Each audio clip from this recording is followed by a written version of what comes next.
Good afternoon. Welcome to all of you who are here to participate in our second quarter end webinar. I got to tell you, it is hot here today. It is really hot. We're glad to have you. Let me give you an introduction into what we're going to do. We're going to, let's see, we're going to advance the page, if you will. Okay. This is a series of disclosures that are part of the webinar. The webinar is going to appear up on our Facebook page and a number of other social sites, and so the disclosures are required. Let's go to the next page. What the agenda is for today is we would like to talk about a review of what transpired over the course of the second quarter, what the performance was of the various sectors of the market. I'd like to review the investment outlook, which we'll have Steve do. We'll talk about our portfolio positioning, which Steve in large part will do, and then Travis will come in and talk about the review from Krasney Financial. So let's begin with the review of the second quarter, Travis. Go to the next page and we'll start with the key takeaways. There is significant turmoil going on right now in the markets. Any of us here at the firm who talk to clients out in the marketplace, to prospective clients out in the marketplace, to anybody out in the marketplace for that matter, finds that people are by and large kind of edgy from an investment perspective. Nobody seems to feel as though their feet are firmly and solidly on the ground. There is quite a bit of talk and commotion going on with respect to whether Greece will or will not default and to what extent the EU is going to come in to hold them together. There is talk of a real estate bubble forming in China, and China has begun actually to raise rates in order to resort to contain this explosion in real estate prices. And then, of course, we have the debt ceiling and the deficit hanging over from the U.S. perspective. From what we see, the odds are largely that we're going to favor a pretty low investment return, both in the stock and the bond markets, for a number of years yet to come. It's kind of interesting, you know. I have been talking more recently to folks who have, in many cases, decided to try and what I call chase yield. And chasing yield is the concept of going without regard as to maturity and buying the highest coupon or investing in the highest coupon investments that are available, irrespective of what the time frame of maturity is. And I remember all too vividly the early 1980s, which was a time that was marked by Paul Volcker's trying to contain 13% inflation, which came out of the end of the Carter administration. And during that period of time, we saw money market accounts at 10 and 11%. We saw tax-free muni bonds being issued at 13, 14, 15%. We saw 30-year Treasury bonds at 16%. And we saw residential mortgages that were closing at 18 to 20%, some as high as 22. And so, you know, I find myself in a position now where people are, in certain instances, saying, well, you know, I don't care about the value of the bonds. The bonds will come due when they come due. But what folks don't take into account, which I think is a serious oversight, is the fact that there is no inflation protection in bonds. That is one of the drawbacks of bonds. And while someone with a couple of $1 million in bonds today might be getting a reasonable income, 10 years from now, that income stream may or may not be able to buy the same loaf of bread as it can buy today. And so people are accepting the tax-exempt status of the coupon income and sort of ignoring the need for inflation protection.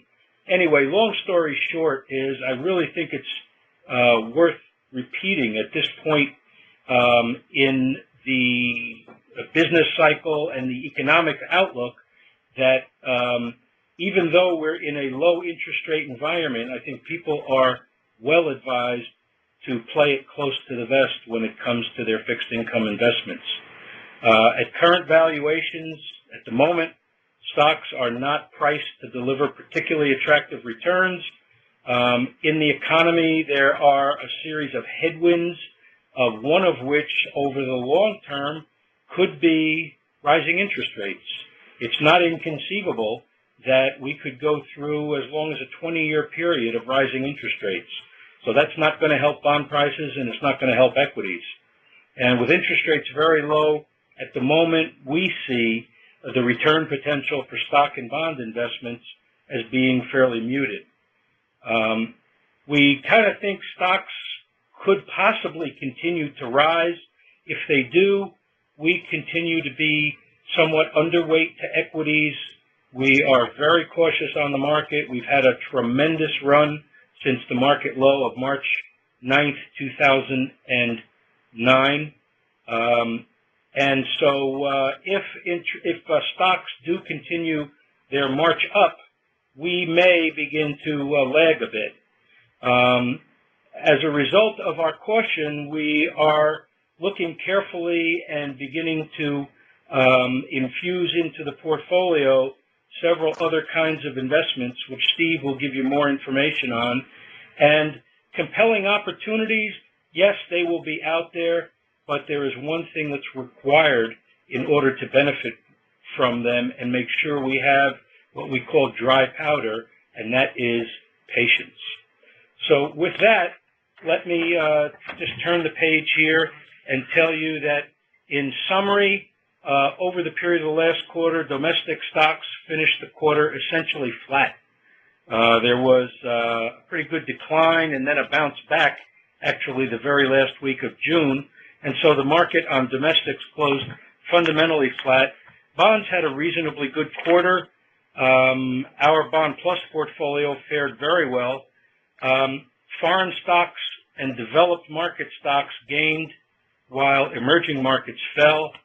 And our portfolio strategies were indeed helped by our conservative positioning. So now let's take a look at the investment outlook, and with that, I will pass this over to you, Steve. Thanks, John. We can start just by talking about where the risks are, what can go wrong in this environment, and that's a key component of any successful investment strategy. And John highlighted three main areas where there are considerable headwinds and there's a lot of risk out there, a lot of unknowns. First, in Europe, specifically Greece, how are they going to handle all the debt that's built up over there? How is that going to resolve itself? In China, specifically, in other emerging markets, there's an inflation problem that's ongoing right now. And here in the U.S., it's well documented our economy is struggling. Recently, we've gone through a bit of a rough patch in terms of the economic numbers, and there's an ongoing debate going on in Washington about how to handle the deficit. So those are all high-level concerns that have implications on how we invest client portfolios. So if we talk about Greece specifically, the Greece situation is the debt that they have accumulated is not sustainable. They need somehow to restructure their debt, and the key component to that is, can that occur without triggering a broader crisis? Greece in itself is not a major economy, but if it triggers other larger economies with larger absolute deficits and larger debit balances, such as Italy, Ireland, Portugal, and others, that could spread. That could really affect the global economy. So that's a major concern that we have our eye on. The next slide, if you look, this just shows the trend that you've seen in a lot of the major economies, Greece, and it's a very simple chart that just shows the level of debt in each of these economies relative to their GDP. And you see Greece is exceeding its GDP and trending up. U.S., Ireland, Portugal, they're also all trending up, although they're not nearly as bad as Greece is right now. The situation in the emerging markets, specifically in China, is that they've been making major investments in infrastructure. Their economy has been growing very rapidly. The issue is that sustainable? Maybe it's not. Particularly if other parts of the economy, the global economy, like Europe and U.S., which are buying products from China, if those economies are slowing down, that's going to affect China. And then you're in a situation where there could be a bubble in China, inflated prices of real estate specifically. And in the U.S., just to highlight a few of the issues, a lot should be determined over the next year, really in the next month, in terms of how the U.S., how Washington's going to handle the deficit ceiling. I wish I had more confidence that they were going to resolve it in a way that wouldn't impact the market, but the way it probably will work is that there's going to be news, good and bad, coming out. It's going to affect the markets up or down. We probably won't have any resolution till the very last minute, and hopefully it's a good resolution. But it's a risk. It's a risk that's out there that things don't go as smoothly as possible. Housing market's still weak. Job recovery is not as strong as it needs to be, and GDP growth has stalled recently. The next slide shows a chart which highlights the housing market, and you can see there was signs of a recovery, but it looks like we're dipping back down again. So the long and short of it is, with all these risks out there overlying the markets, the financial markets, stocks and bonds specifically, what can you expect out of your stock portfolio or bond portfolio? What we've been saying for quite a while, and it really hasn't changed, unfortunately, is that the returns from both asset classes, traditional stocks and traditional bonds, are going to be a little lower than they have been historically, muted returns. Particularly after this nice bull run that we've had in stocks over the last 2 years, gains from this point are probably not going to be sustainable. Now, the market right now is trying to rally again. Maybe it'll rally through at the end of the summer. That would be great. But the situation that we're concerned about is, are these returns now taking away from future returns from the marketplace? So the real concern is not what the market's going to do over the next 3 months or 6 months or even a year. It's what is the market going to do over the next 5 years, 10 years, 20 years. And we have some concerns, at least over the next 5 years. It doesn't mean that we're expecting a major sell-off.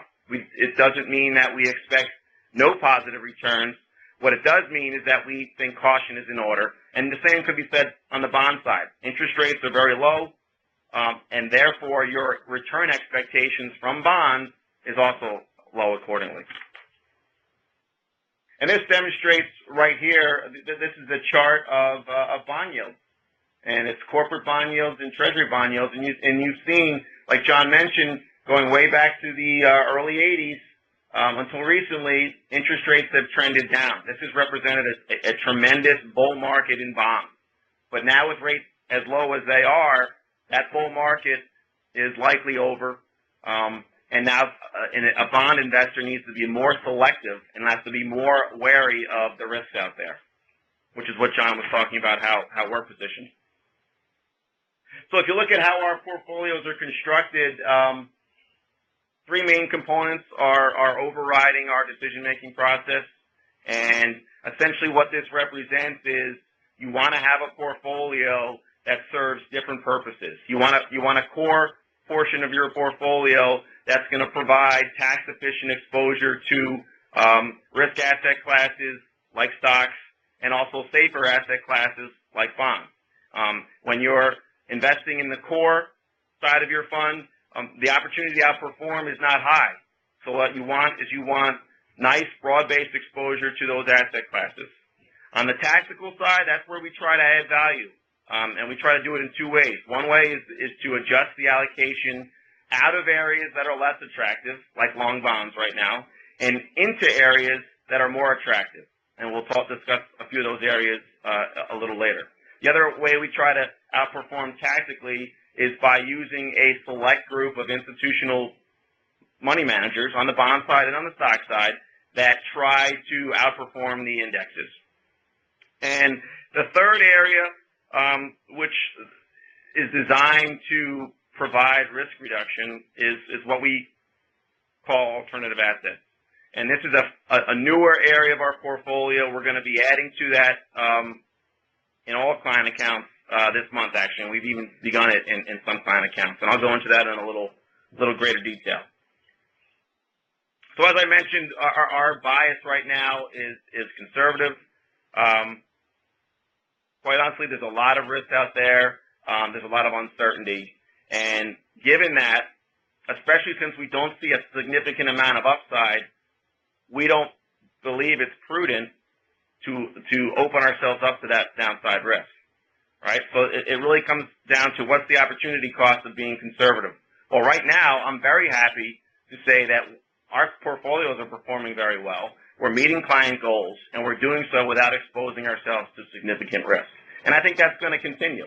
When and if the markets resolve themselves, if there are some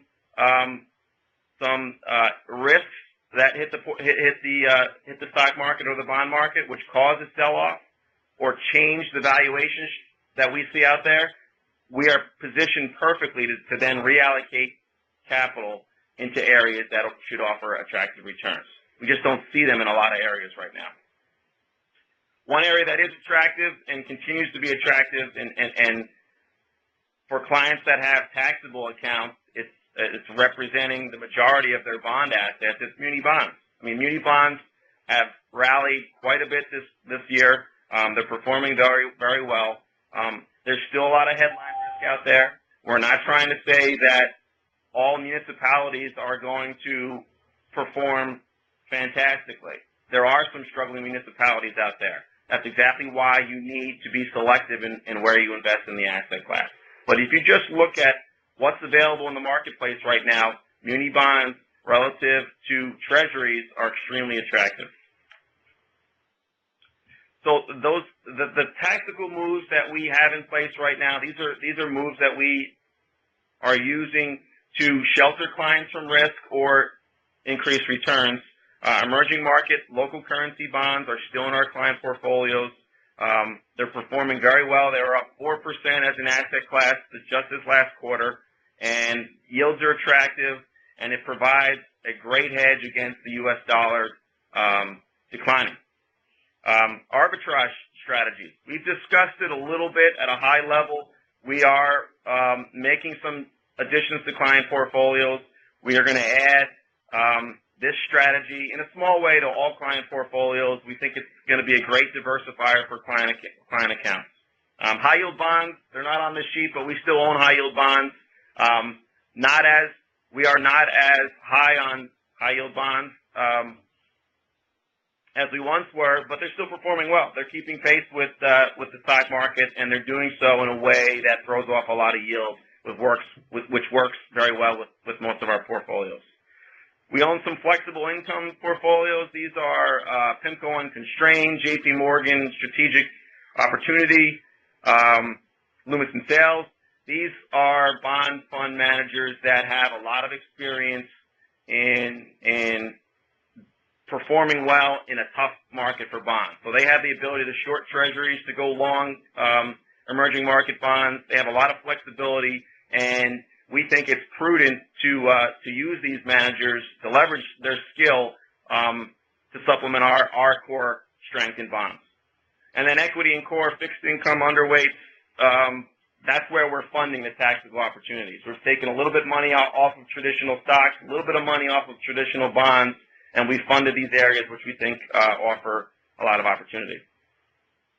Now, I've talked a lot about the risk out there, but there is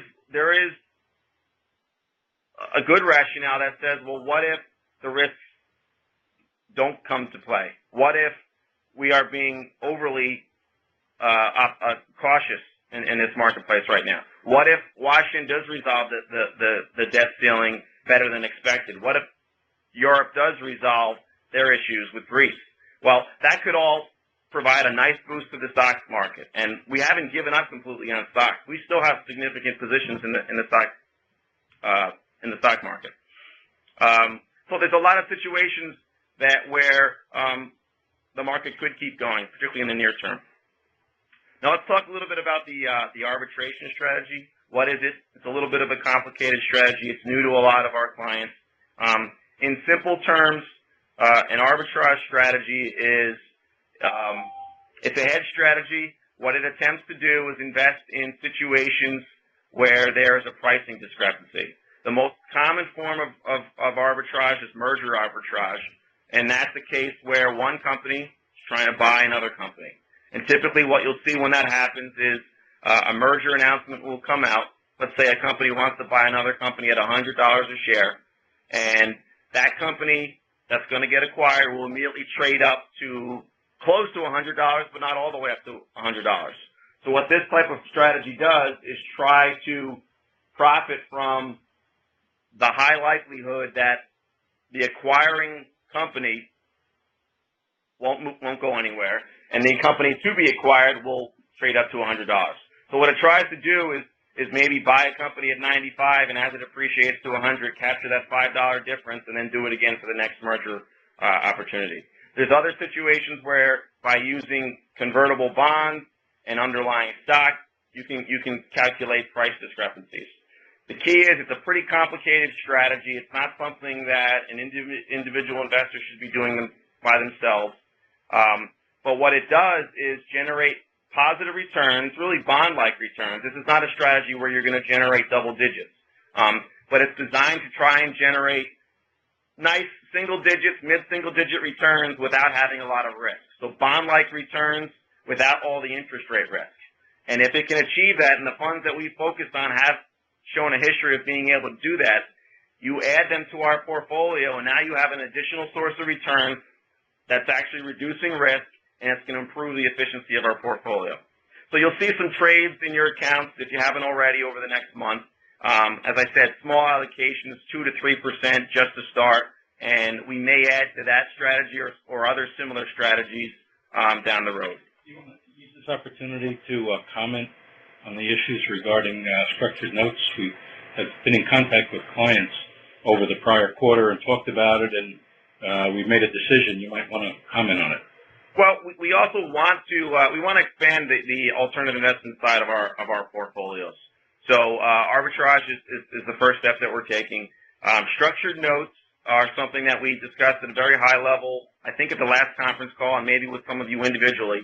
And what we are doing is we're pricing products in the marketplace that allow us to get some additional stock exposure, but to do so with a lot of downside protection. And there are times when the pricing is very attractive, and you can have exposure to, let's say, the small cap index with 20 or 25% downside protection, so that if that stock market goes down, you're not exposed to the loss until it exceeds that amount. But unfortunately, the pricing isn't there right now. It's not attractive enough to pull the trigger, so to speak. So we're going to continue following that marketplace. We're working very closely with several different investment banks, and when the opportunity is right, we're gonna add it to client portfolios as well. We're just not right. We're not ready for that right now. The market pricing isn't attractive, and that's part of the value that I think we bring. We've identified a security that we want to add, but we want to add it at the right price. So that could happen next week.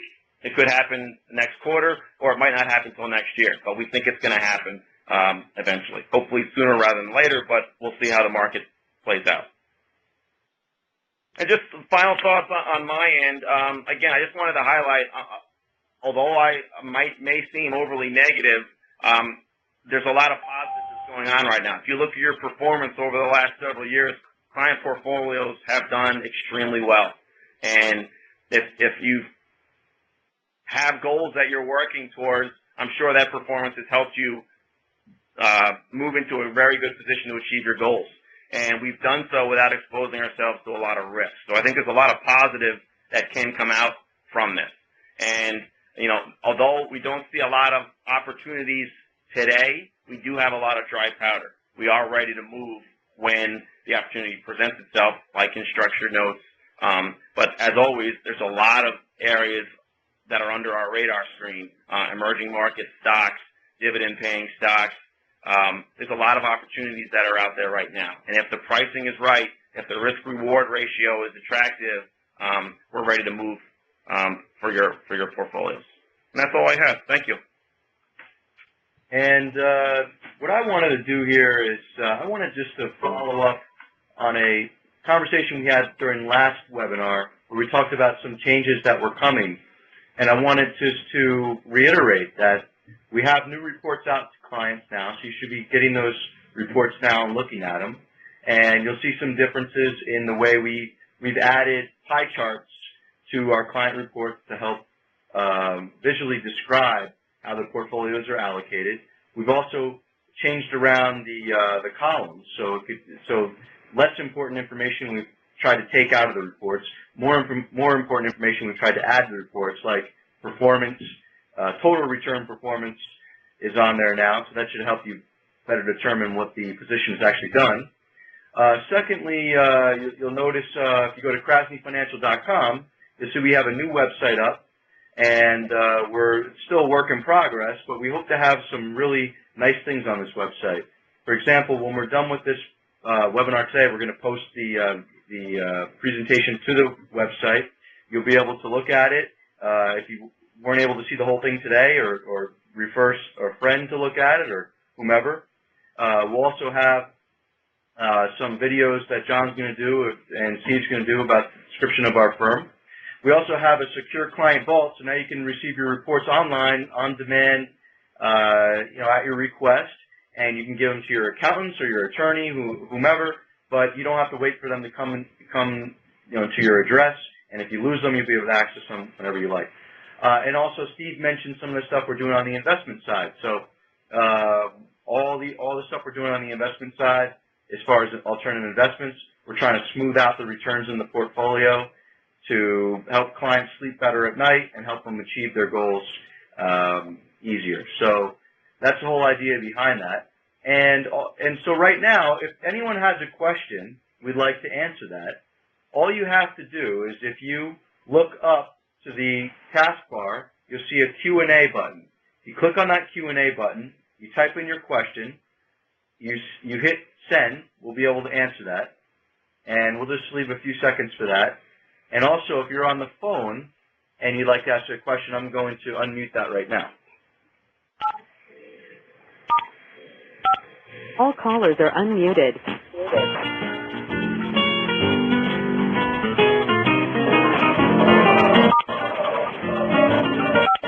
All callers are muted and they can unmute themselves. Okay. All right. So it doesn't look like we have any questions. So I want to thank you very much for participating in this webinar. We'll do the next one the third week after the following quarter.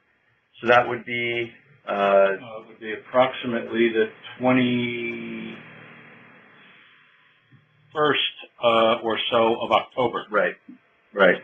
So thanks again, and if you would like any other information discussed, just give us a call in the office, and we'd be happy to help you. Thanks again for your continued trust in your business, and take care.